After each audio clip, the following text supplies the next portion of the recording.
adding to Asha's question and what you have mentioned, how do you perceive the role of AI in shaping the mindset of masses, especially in social and political contexts?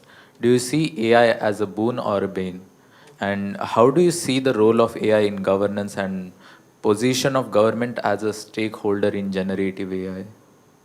Before coming into the campus, I was sitting outside in a coffee shop. I was having coffee. There was a startup guy sitting there, busy with his laptop. He looked at me, I looked at him. Both had time. I said, Who are you? He said, sir, I'm some startup guy. He asked me, who are you? I said, I'm doing politics here. Within 30 minutes, let us discuss. I said, which field you are? And he said, I'm in the people hiring field. I said, it's going okay? He said, no, sir, AI has disrupted everything, sir. Now all resumes are fake, sir. People write all beautiful things, and we are taking so much time to realize what is right and what is wrong. All statement of purpose, very fancy ones they write. It looks so believable, very emotional. And it just happened to me. It just happened to me 30 minutes before, outside your campus, in the road across in a coffee shop. So 100% it is going to disrupt. Massive disruption is on. And let me go one step further. For a country like us, which is just getting into that orbit of high growth, because your second part of the question is about how the country AI disruption. And we are just warming up to get into that orbit of $10,000 per capita income. We are about $5,000 now. And we have an ambition to reach there. Now I'm going to read out the statistics for you. Since you are Max guys, I prepared something in my computer and came. And what is India's GDP now? So we are about 3.8 trillion, give or take a little bit million here and there, 3.8 trillion. So China's GDP is about 17.9 trillion today. I hope it is a true figure from China, because nobody knows what is the true figure. $17.9 trillion. And the Americans are somewhere around $37.8 trillion today. Americans are at 37.8. I'm getting the acknowledgement from the professor, which means my numbers are right. 3.8, 17 and 37 is the number we are looking. I was just calculating, when I go to IIT campus, these guys are going to make my country, our country, the developed country by 2047, correct? That is our goal.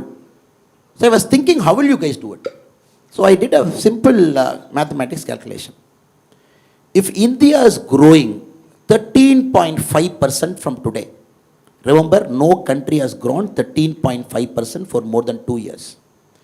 If India is growing 13.5% today, for the next 25 years, compounded annual growth rate, CAGR, F30.5, next year 13.5, 13.5. America is growing at 4% from today, 4%, 25 years. In 2047, we and US are equal.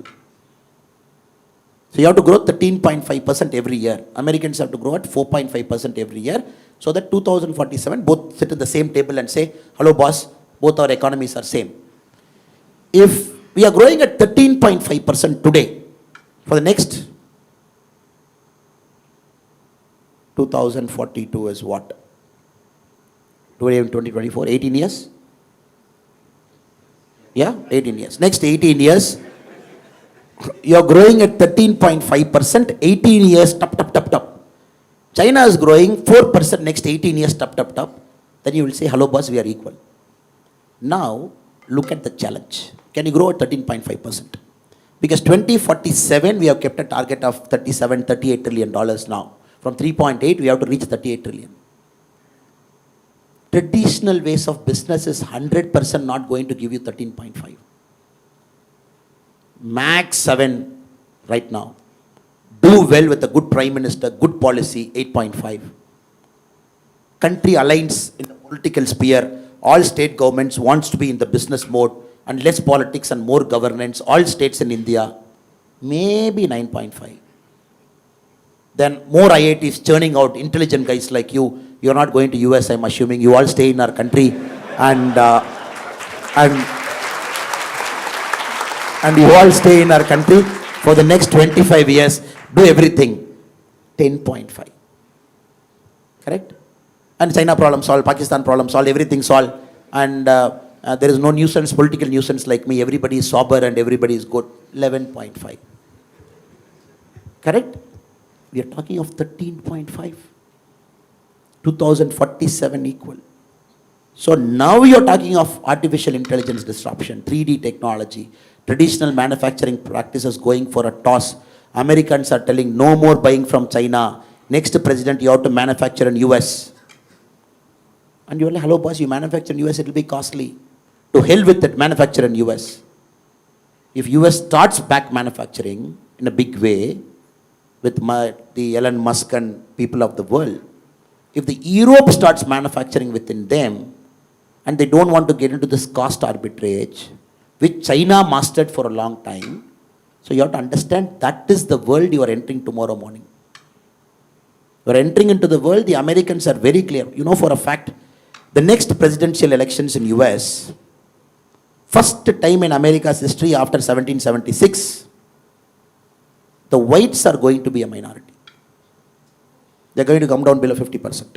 So the brown skin and people like me, slightly more browner or black, whatever people call, and they are going to go above 50. Hispanics and Asians and everybody. The traditional whites, the Bible Belts, the Mormons, people inside, the so-called traditional whites, they're going below 50. It is carrying them. And next president election is going to be defined by this thing. Of course, two 83-year-old guys are fighting. So you never know, one guy is walking unsteadily, other guy is like, I still have energy left. It is going to be the oldest presidential election. But it is not going to be defined by who is more fitter among the two. You are 83, you are 80, come do arm wrestling. It is not that. The American electorate are going to say, look, I am scared. My country, first time I am going below 50%. My manufacturing is not there. I am not getting jobs. My per capita income is coming down. If you look at the groups, the Hispanics and the Asians, their per capita income is growing up because they are more hardworking. Maybe I am not hardworking, but I don't want to work hard. Their artificial intelligence is entering. You start to imagine, it is reshaping the global politics. It is reshaping the way people are voting. Countries are going far right in Europe, far right. You have seen the current Danish Prime Minister speaking in the parliament. Have you seen the speech? His speech about Muslims, his speech about immigration. Did you see? My God, different level. He's speaking that kind of language in a parliament because they are forced to go extreme right. And Palestine and Gaza, what? The day one, the terror attack inside Israel. How much killing? 800, 850? Close to 1,000 people. Innocent people died. People who just want to have a good fun in the evening, a party, they got killed, butchered, massacred.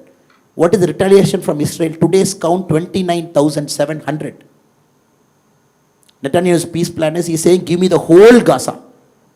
I want to see what is happening. Let us have control over.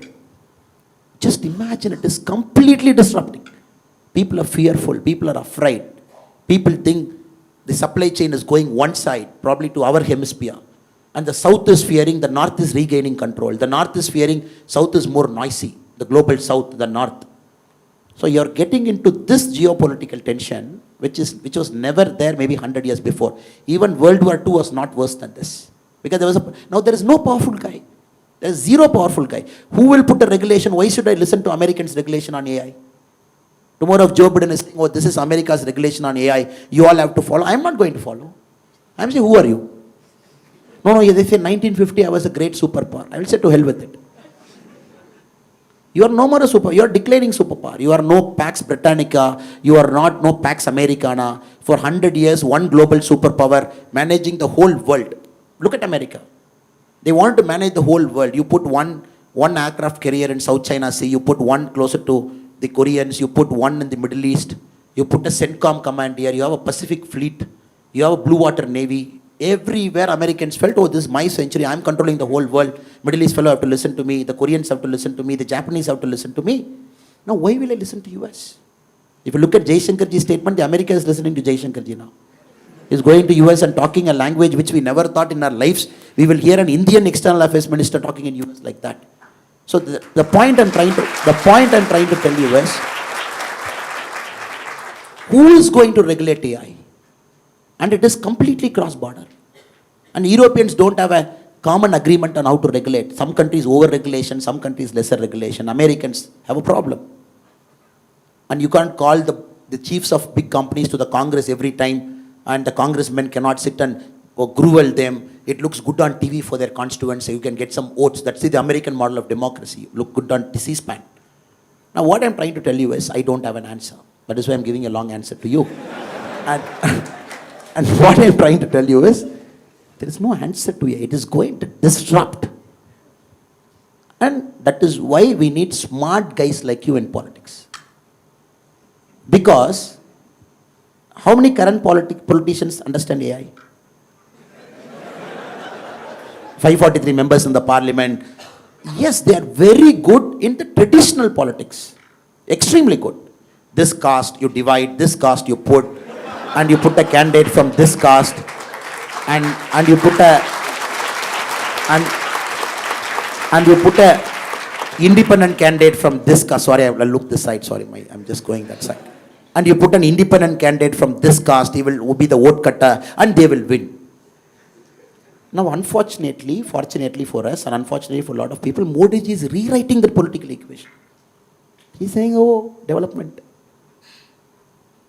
And he's talking Vikshit Bharat. He's saying 5 years this and all those things. So now the politics have to change. See, people sitting there in Delhi, not understanding technology, AI, deepfake, regulation. Over-regulation is a problem. You never know how to turn on that stove because dosa has to be pakka. It has to be correct thing. You have to just flip it and put it. Now regulation has to do that, right? You put over a thing, dosa will become black. Lesser it's uncooked, stomach pain. So I would only say, better guys should get into positions of power, guys of integrity like you, guys of intelligence like you, and understand 10 years from now how will it happen, 20 years from now what will shape up, how is the global demography changing, how is the geopolitical tension now. So Google is number one now, 10 years from now who will be number one? And you all know the chip, the AI, what is the AI background, what is the background for AI? Powerful chips drive AI, right? People say AI is not some Bhuta or some something sitting somewhere in Norway and say, oh, I am AI here, hello, hi, hi. It is not that. It is some powerful chips manufactured in Hong Kong by TSMC, which manufactures 56% of the world's chip. And 60%? Taiwan. Or a company situated in Netherlands which manufactures the machine for that chip. $100 million is one machine. And we are looking at nanometer now, sir. NM, we have got to 3 nm now, the chip design. 3 nm is the latest TSMC. I am really fearful. I am not hearing this conversation inside politics. I want to hear this conversation inside politics. I sit in many rooms. I sit in a lot of rooms. I want to hear this conversation. Oh, now it is locked. The company in Netherlands, the sole company in the world which supplies that machine to TSMC, to NVIDIA, it supplies to Samsung. And they have a monopoly for the next many, many years to buy only that machine which can write 3 nanometer chip now. And you are seeing there is a guy who is having that monopoly outside and who is going to have that AI monopoly in the next 10 years, 15 years, 20 years. And I fear that we are going to get loose out. And that is why our government talks semiconductor, manufacturing, bring it, chips. And I don't see the language of an MLA or MP who doesn't even understand what is happening. Something happening in Taiwan is going to have a repercussion in IIT Chennai. So sorry for the long answer, but the short and sweet answer is, we need intelligence guys like you with integrity to come into the playing field and don't be a spectator outside. And to see, oh, these guys will regulate, 543 guys in parliament will tell me how to run my startup, let me run my startup like that. No, you have to be there to tell people of your generation, to tell them, hello boss, I am with you. I understand your problem. I am in the political field. Let us try and work out a solution. And we are not here to harm you as a government. And 13.5% growth for 25 years, sir. Is it possible? Unless you disrupt the whole mindset of our country. You got to have highways, you got to have, we have 41 Vande Bharat trains. We have to make it 500. The first bullet trail, 2026, it is going to fly. But we need 15 bullet trails. We have 149 airports, we need 300. We got to find inland waterways, movement of goods. You don't disrupt this. I don't think 13.5% is possible.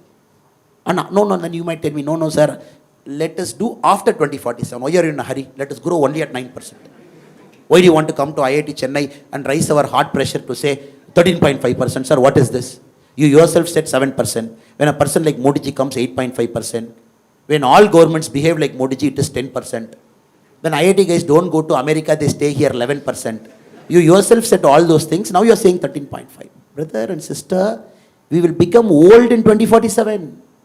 Nigerians will come. You know what Nigeria is doing now to the world? They are just warming up.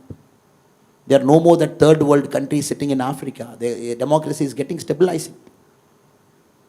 And once schools come, colleges come, Nigeria gets a seat in the United Nations table when the UN gets reformed. How can you say the most populous country of Africa, I don't give you a seat in the table, wait outside? How will you say a country of 142 crore people, reforms will come? India will be a permanent member. It's a matter of time. It's geopolitics. It's geopolitics. And reforms have to happen. And you cannot have a country of 142 crore to say, or a boss, you wait outside, your time will come after 25 years. So what I'm trying to say is, we are in for a serious disruption. Politics, economics, geopolitics, the way the supply chain is structured, the way Indian economy is being currently run. So I hope and pray that you guys get into politics. Now you are like, what is that? We called you to give lecture on only economics, only policing, only this thing, and now you are calling us. So, unless the politicians become smarter than the people to whom the governance is applied, then there's no way you will progress faster. So I hope and pray that we all together will solve the AI challenge. Now she is wondering, no answer you gave me. You took 15 minutes, you traveled around the globe, you went to CHIP, and now you say you don't have an answer. Thank you for that very long answer, sir. He's already becoming a politician, you see.